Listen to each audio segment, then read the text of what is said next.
So, good morning everyone. I am John Ray B. Pilapil from BSC 1B. And for today's video is, we are tackling about Pythagorean theorem. What is Pythagorean theorem?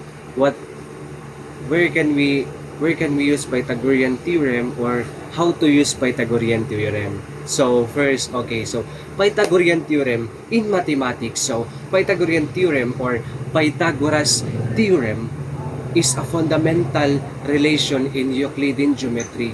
So, Pythagorean theorem is the sum of the two squares is equals to the hypotenuse, where the hypotenuse in a Pythagorean theorem, whereas the hypotenuse is the longest side, while the opposite and the adjacent is the A and the B, where the formula of the Pythagorean theorem is c squared is equals to a squared plus b squared.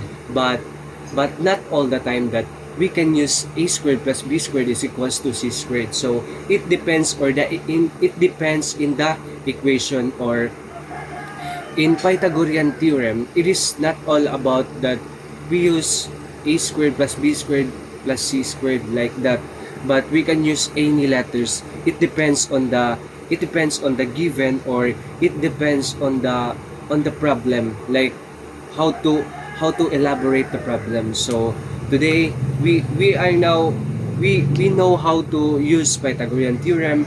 We know what is Pythagorean theorem, and for today is I am now teaching you how to find the value of the Pythagorean theorem, which is how to solve it. So the formula is, you know the formula, so we can now proceed to the solving. So in Pythagorean theorem,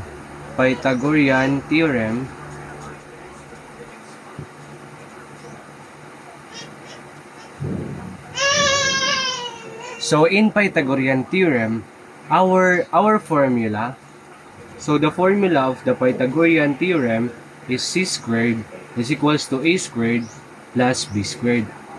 But not all the time that we can use this equation, because it is based on the given, or it is based on the given if we are given f squared or e squared, so we can use e squared plus f squared is equals to c squared. So moving now to our first example. But before we begin our first example, we are given a right triangle. In Pythagorean theorem, we are given a right triangle, which is, these are the hypotenuse, the opposite, and the adjacent. This is our angle, theta. So our first example. Our first example. Example is, the given value are 12 is the opposite and 5 is the adjacent. So we are finding our hypotenuse. So we are using now our formula, which is c squared is equals to a squared plus b squared. So let us now substitute the value. So the hypotenuse is our unknown, or our x. So in solving, we are using our Pythagorean theorem formula. So c squared, so substitute 5 squared plus 12 squared. So c squared is equals to 5 squared is 25 plus 12 squared is 144. So that you can add them. So it is equal to 169. So the square root of 169. So this is c squared. So we can cancel our squared and our square root. So the answer is 13. So our hypotenuse is equals to 13. Okay, so gets. So moving on to our next example. So you can see it. So next, our second example is a right triangle. So a right triangle has 4 adjacent and 3 opposite. So we can use our formula again. So a squared plus b squared. So our a squared is 3. So 3 squared plus 4 squared. So c squared, c squared. So our 3 squared is equals to 9 plus 4 squared is 16. So 16 plus 9 is the square root of 25. So c squared cancelled out. So the value of our c is 5. So 5 is our hypotenuse. So next example. So our next example is same again. So there are what? We can think that our next example is, so this will be 8 and this will be 6. So we can use our formula again. So a squared plus b squared. So substitute again. So 8 squared plus 6 squared. So 8 squared is 64 plus 6 squared is 36. Then let us add them. So the square root of 100. So cancel out. So our c is equals to 10. So our c is equals to 10, which is our hypotenuse. Okay. So, finally, we're done in our Pythagorean theorem. So, our next topic, it is all about the basic trigonometry, which is the, are you familiar with the basic trigonometry? Or it can be called SOHCAHTOA, which means the SOHCAHTOA is, students will be familiar with the SOHCAHTOA because SOHCAHTOA, it explains in trigonometric formulas. So like sine, cosine, tangent, cotangent. So the reciprocal of the sine is cosecant, then the cosine is secant, while tangent is the reciprocal of the tangent is the cotangent. So SOHCAHTOA. So SOHCAHTOA is, it is the formulas needed to solve the side or the angle in relationship of the right triangle. So now we are now tackling about the SOHCAHTOA. So in trigonometry, there are many function, or there are many ways to solve in trigonometry, but for now we are now focusing in SOHCAHTOA. So okay, now for our second topic, which is the basic trigonometry or the SOHCAHTOA. SOHCAHTOA. So what comes into your mind when you hear the word SOHCAHTOA? So constantly, the SOHCAHTOA is the sine, cosine, tangent, cotangent, cosecant, and lastly the secant. So the use of this in basic trigonometry is the SO or the sine is equal to opposite over hypotenuse. So in SOHCAHTOA, we are having a right triangle. A right triangle which is 90 degree. So this is the hypotenuse. And this is the base, the adjacent. So in sine, we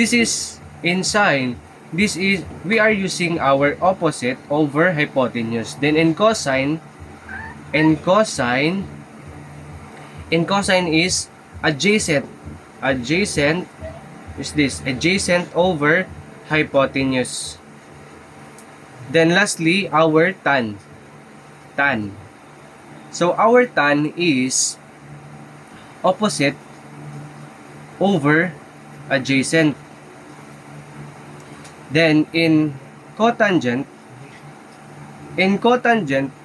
it is the reciprocal of the tangent. So adjacent over opposite. Then the cosecant is the the inverse or the reciprocal of the sine. So hypotenuse over opposite.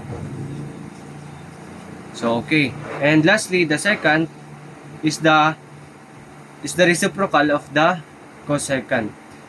Also is the cosine. So hypotenuse over adjacent. So you already know what is the SOHCAHTOA. What is the whole equation of the SOHCAHTOA. So moving on, we are now go on to the example. So if I give you an example, so number 1. So here is our first example.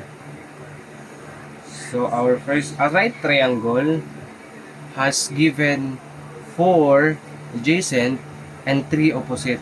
So we are finding our hypotenuse. So this will be the x. So with these two, in finding the hypotenuse, now in this example, so we are finding our hypotenuse, or this is the our x. So in finding our hypotenuse or the x, so we are using the Pythagorean theorem. So c squared is equals to a squared plus b squared. So c squared, so our a is 3. So 3 squared plus 4 squared. So 3 squared is 9.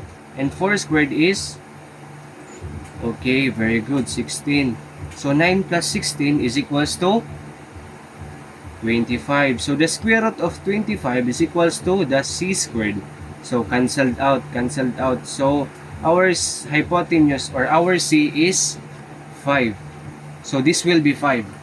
So in finding the sine, so we are now asking to find the sine, cosine, tangent, cotangent, secant, and the cosecant. So we are now finding their value. So in sine, in sine, we are now finding the value of sine. So our sine is opposite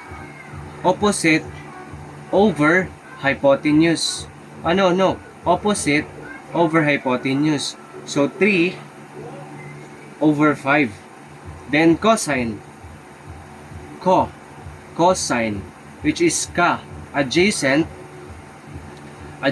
which is 4 over hypotenuse 5. Then the tangent. So in tangent, it is the opposite over adjacent. So 3 over 4. So in cotangent, the reciprocal of the tangent. So our cotangent is 4 over 3. Then the rest, we are now using our reciprocal in sine and cosine. Then the cosecant is 5 over 3. And our secant is the reciprocal of the cosine, which is 5 over 4. So that's it for our first example. So now I have to give you more examples so that you know what is the SOHCAHTOA, or what is the root of the SOHCAHTOA. Then moving on to the next example. So our second example. So I want you to analyze this equation so that you can answer the given equation. So our next example is the right triangle. The right triangle has 8 opposite and 15 adjacent. So now here again, so we are finding our, so this will be the x, that the hypotenuse, which is the longest side. So we are now finding again our hypotenuse. So what will be what will we gonna do? So what we gonna do is we are now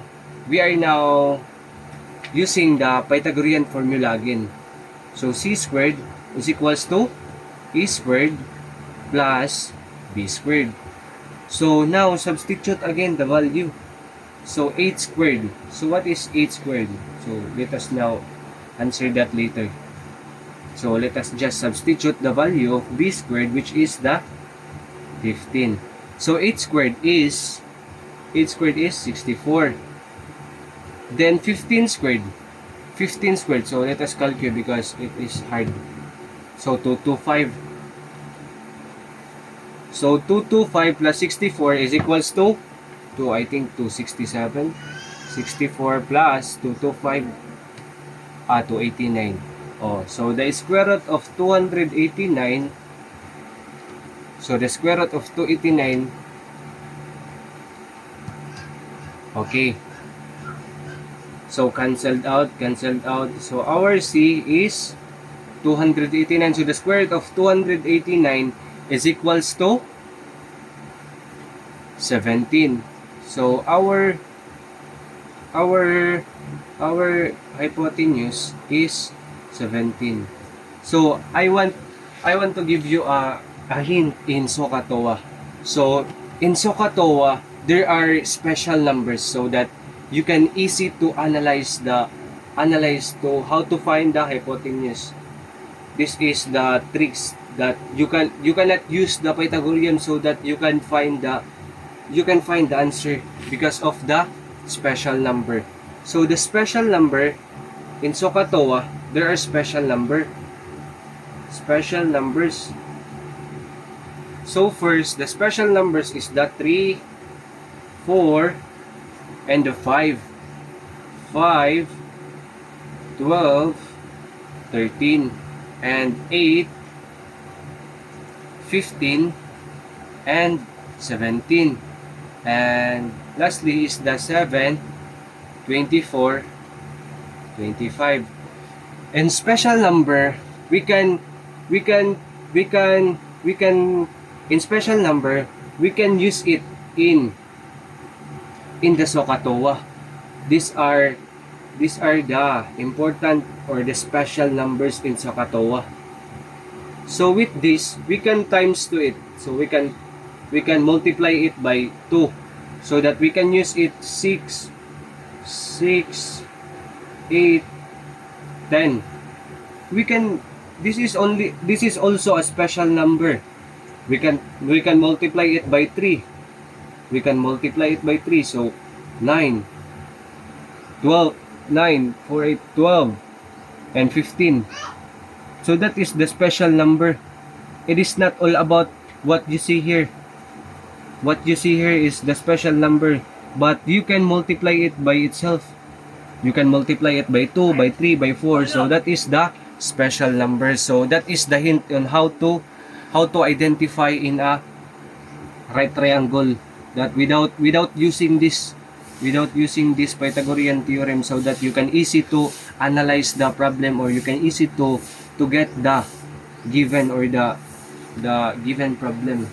So with this, so now we can find the sine, cosine, tangent. So we can now find the value of the sine, cosine, tangent, cosecant, cot, and the secant. So sorry for the inconvenience, but it is okay. So sine is equals to opposite. So opposite over hypotenuse. So you can see this. Opposite over hypotenuse. So 8 over 17. Then the cosine is adjacent over hypotenuse. So 15 over 17. Then the tangent. So what is the tangent? Okay, so tangent is opposite over adjacent. So 8 over 15. So the rest, you can reciprocal all this equation. So cot is equals to 15 over 8. Then secant is 17 over 15. Then cosecant is 17 over 8. So that is our second example. So we have many examples, so that you know how to solve it. So you know how to get it. Yes. So this is the last example for our SOHCAHTOA, that we find sine, cosine, tangent, cotangent, cosecant, secant. Then next example is we now find the we are now next example is we find the sine, cosine, only like that. So our next example is this. The right triangle has given 20 and 15. So with the use of these special numbers, we can now identify what is the hypotenuse or what is the value of x. So look at this. So that 15. So they multiply it by 3 so that they can get 15. So 3 times 3 equals 9, or 3 times so they multiply it by 5 only. So they multiply it by 5. So 5 times 3 equals 15. 5 times 4 equals 20. So 5 times 5 equals 25. Oh, so now we can easy to analyze, or we can easy to answer with the help of the special number. We can easy to answer our x, or the unknown. So now we can use we use Pythagorean theorem to make it sure that our answer is correct. So okay, we use Pythagorean theorem so that we can sure our answer. So 15 squared plus 20 squared. We want to make it sure that our answer is correct or not. So 15 squared plus 20 squared. 15 squared is 225. And 20 squared is 400, I think. Okay, 400. So c squared is equals to 400 plus 225 is equals to the square root of 625. So the square root of 625, okay, 25. Look at that. Cancelled out. We can now easy to identify that our unknown is equals to 25 with the use of our special number. So it is important to familiarize this special number so that you cannot use the Pythagorean theorem. So again, let us find our sine. So our sine is opposite over hypotenuse.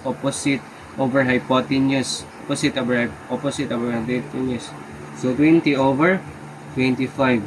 Is that the correct answer? No. We can wait.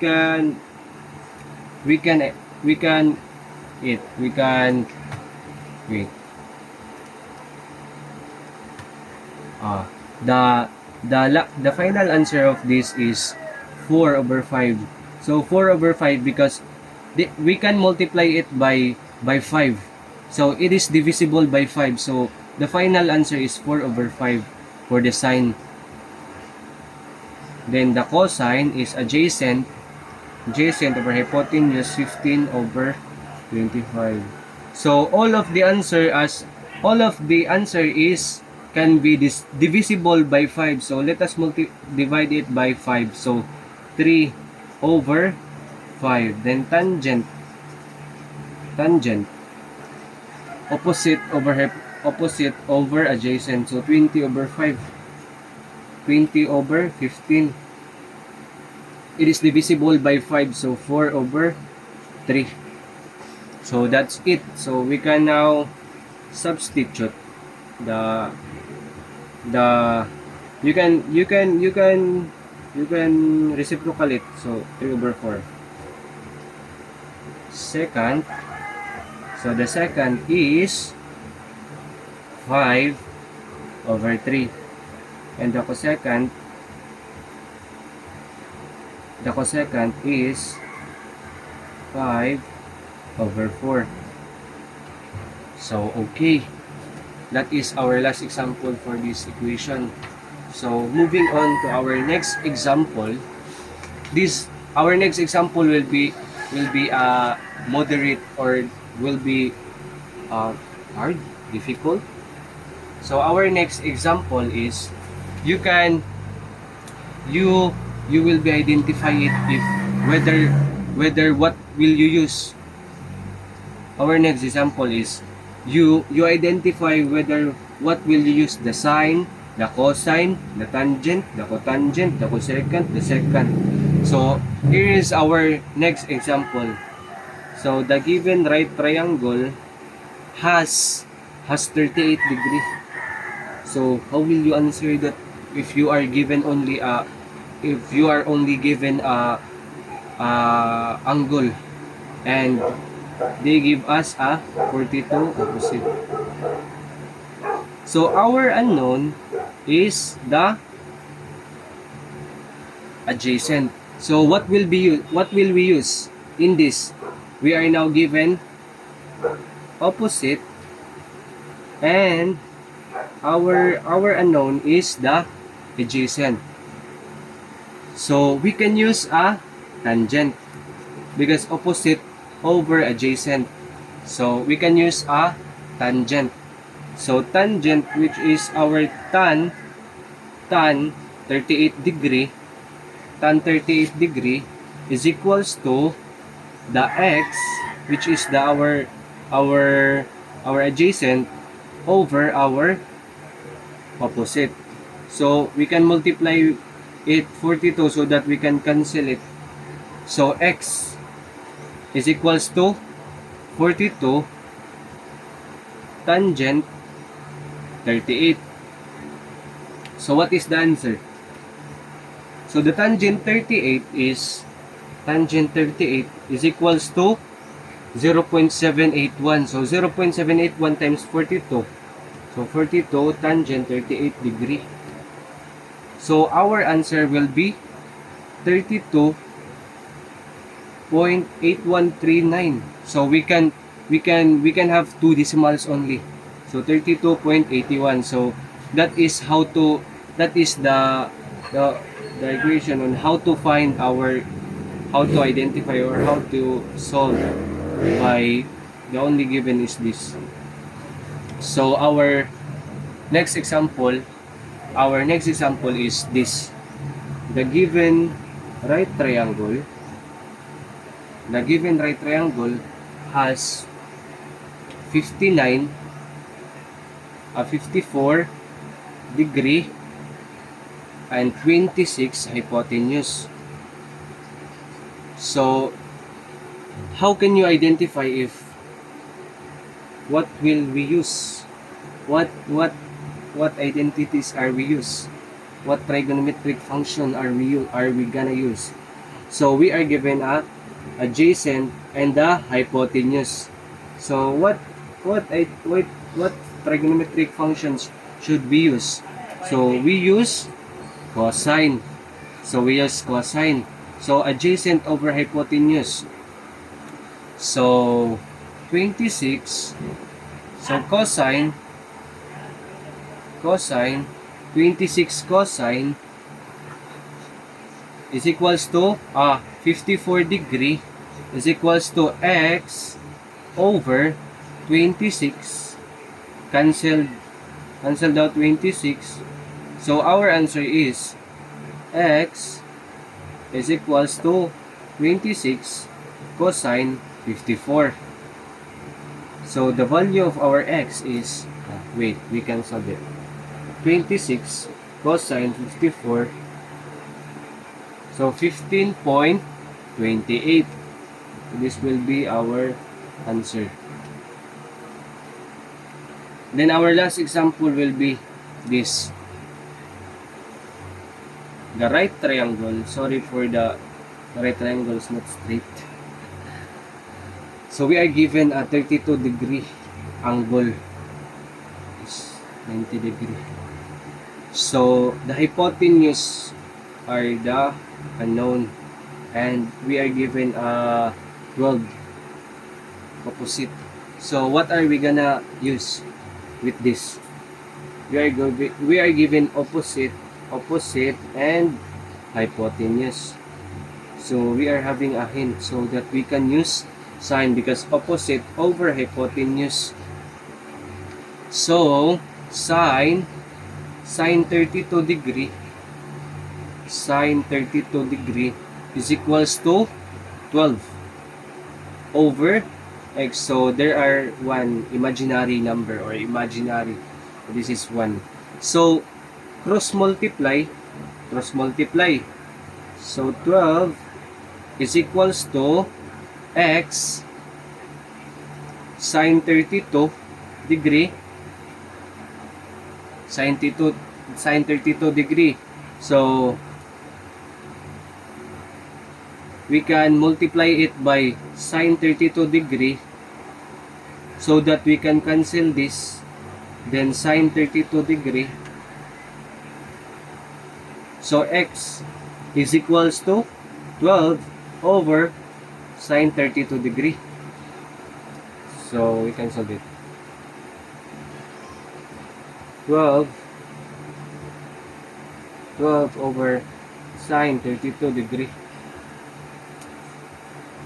So our answer will be the x is equals to 22.64.